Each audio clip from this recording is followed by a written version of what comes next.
Pada sisi kiri nampak kalau di sini pamornya lebih banyak membentuk garis dulu ya.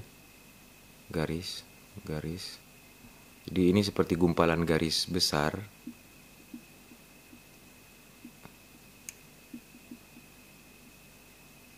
Yang mana di dalamnya terdapat lagi garis-garis yang kecil. Atau layer-layer atau lapisan-lapisannya. Ya, nampak jelas ya. Dalam sini. Dan di pinggir garis besar ini, atau boleh dikata batang ya, batang besar ini, yang mana di dalamnya ada garis kecil, itu diapit sebuah lapisan pamor yang berwarna tersendiri. Dan saya yakin itu bukan berasal dari bahan lemek. Di atasnya baru ada semacam gumpalan-gumpalan kecil, bentukan dari pamor ya, bukan batu lapa atau bulan pulang atau rata lasa, bukan.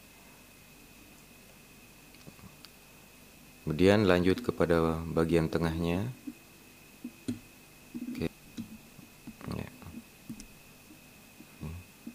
Pada bagian tengah sudah kelihatan lagi gumpalan-gumpalan. Kemudian pada bagian bawah, batas antara baja dengan pamor sama, nampak seperti yang di sisi sebelahnya. Banyak garis-garis yang menandakan bahwa inilah layer-layer yang bisa terlihat pada bagian sini. Karena kalau berbicara layer, ini layernya sebenarnya lebih banyak dari yang nampak. Tapi yang nampak adalah ini. Ini bisa terlihat jelas sepertinya. Bagaimana layer atau lapisan-lapisan pamor ini dibentuk. Jadi ini penggarapannya memang ya membutuhkan waktu karena ya susunannya itu banyak, layernya itu banyak berlapis-lapis.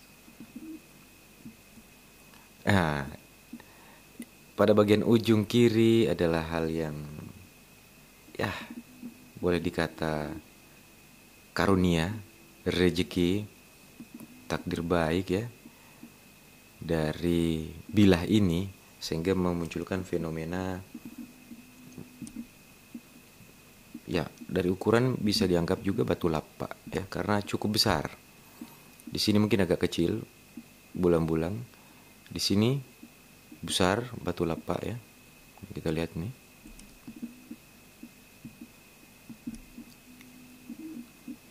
Cukup besar di sini.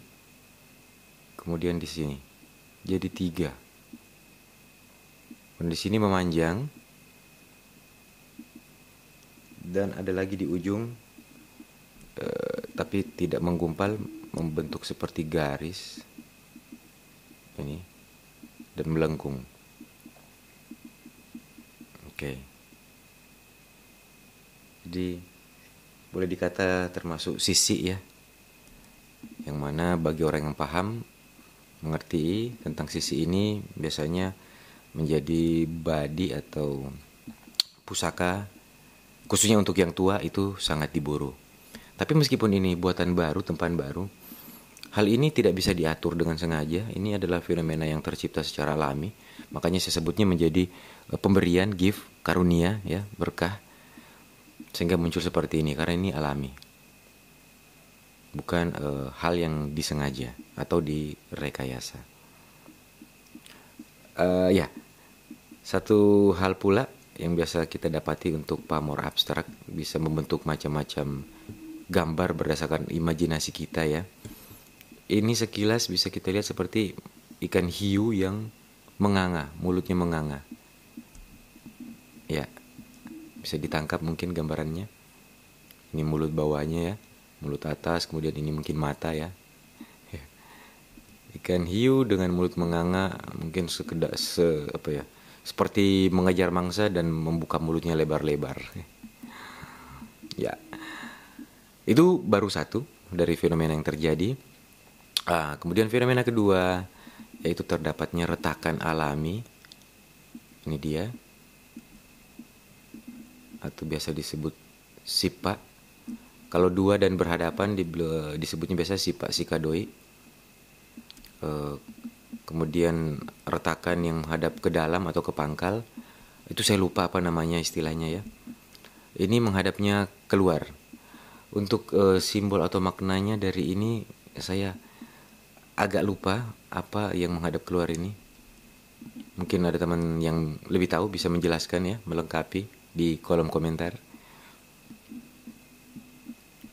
Nah, jadi ini retakan alami di mana pertemuan pamor dengan baja untuk kedua masing-masing sisinya. Nah, terlihat ya. Kemudian unik lagi di sini ada seperti apa ya? Keluar sendiri di antara baja. Jadi inilah bajanya, satu bidang atau satu bagian dari campuran, satu bidang atau satu bagian dari mata tajam ini bajanya. Kemudian ada apa ya, seperti lasopalaki sendiri di sini. Itu menambah keunikan juga fenomenanya.